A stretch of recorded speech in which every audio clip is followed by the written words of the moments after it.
नमस्कार दोस्तों, मैं तनप्रीत आप सभी का एनबीटी लाइफ में बहुत बहुत स्वागत करती हूँ। अक्सर हम ऐसे मुहावरे अपनी रोज़मर्रा की ज़िंदगी में यूज़ करते हैं जिसका कंटेक्स्ट तो हमें पता होता है कि हम किस लिए यूज़ कर रहे हैं, लेकिन कई बार उसके पीछे की कहानी क्या है वो भूल जाते हैं। तो आज मैं लेकर आई हूँ आपके लिए वही मुहावरे जो आप रोज़ाना यूज़ करते हैं, उसके पीछे की इंटरेस्टिंग कहानी। तो आज का जो मुहावरा है वो है नाच ना जाने आंगन टेढ़ा। अब आप ये तभी यूज़ करते होंगे जब किसी से कोई काम वाम बनता नहीं होगा और वो इंसान बस एक मुहावरे से आपको टाल देता होगा। लेकिन क्या आप जानते हैं कि इसके पीछे की कहानी क्या है? क्यों नाच ना जाने आंगन टेढ़ा बोला जाता है? तो चलिए आपको बताते हैं। तो क्या होता है, एक राजा रहता है, उसकी एक बेटी होती है। राजा का मन होता है कि उसकी बेटी को नृत्य आना चाहिए और वो नृत्य करके हर किसी को दिखाए और सबको खुश करे, लेकिन उस बेटी को नृत्य आता ही नहीं था। अब राजा ने सोचा कि मेरी बेटी को नृत्य नहीं आता, तो चलो नृत्यकार को बुलाया जाए और इसे थोड़ा बहुत ही सही लेकिन सिखाया जाए। तो राजा आसपास के गांव से और बड़े बड़े जो नृत्यकार होते हैं उन्हें बुलाते हैं कि मेरी बेटी को नृत्य सिखाइए, चाहे जितने भी दिन लगे आप उतने दिनों में नृत्य सिखाइए, लेकिन मेरी बेटी को नृत्य ज़रूर सिखा दीजिए।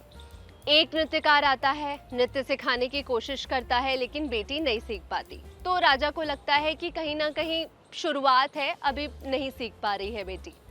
फिर कुछ दिनों बाद जब वो नृत्य सिखाता रहता है, वो देखता है कि राजा की बेटी नृत्य नहीं सीख पा रही, तो वो माफ़ी मांगकर वहाँ से चला जाता है। अब राजा दूसरे नृत्यकार को बुलाते हैं, वो भी राजा की बेटी को नृत्य नहीं सिखा पाता। ऐसे करते करते कई नृत्यकार आते हैं और कोई भी नृत्यकार जो है राजा की बेटी को नाचना यानी कि नृत्य नहीं सिखा पाते। राजा बड़े परेशान होते हैं कि ऐसे कैसे चलेगा कि कोई भी नृत्यकार मेरी बेटी को नृत्य करना ही नहीं सिखा पा रहे। फिर बड़ी ही दूर से एक फेमस नृत्यकार को बुलाया जाता है। वो फेमस नृत्यकार ऐसे होते हैं जिन्होंने बड़े बड़े राजाओं की बच्चों को, राजाओं के बेटे को, इवन राजाओं को भी नृत्य सिखाया होता है। वो आते हैं, राजा की बेटी से मिलते हैं और नृत्य सिखाना शुरू करते हैं।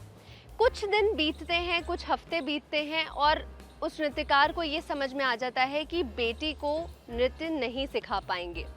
अब राजा को ऐसे कैसे कहें कि आपकी बेटी तो नृत्य सीख ही नहीं सकती, उनसे तो होगा ही नहीं। तो वो राजा के पास जाते हैं और कहते हैं, राजा जी आपकी बेटी में बहुत प्रतिभा है, बड़ी ही प्रतिभाशाली आपकी बेटी है, लेकिन एक चीज़ है जो यहाँ पर गड़बड़ हो रही है और वो है जहाँ पर आपकी बेटी नृत्य सीखती है, यानी कि आंगन। तो राजा कंफ्यूज हो जाते हैं, कहते हैं ये क्या बात हुई? तो वो कहते हैं आपका जो आंगन है ना वही टेढ़ा है, बेटी तो बड़ी प्रतिभाशाली है, और ऐसे अपना पीछा छुड़ाकर वहां से निकल लेते हैं।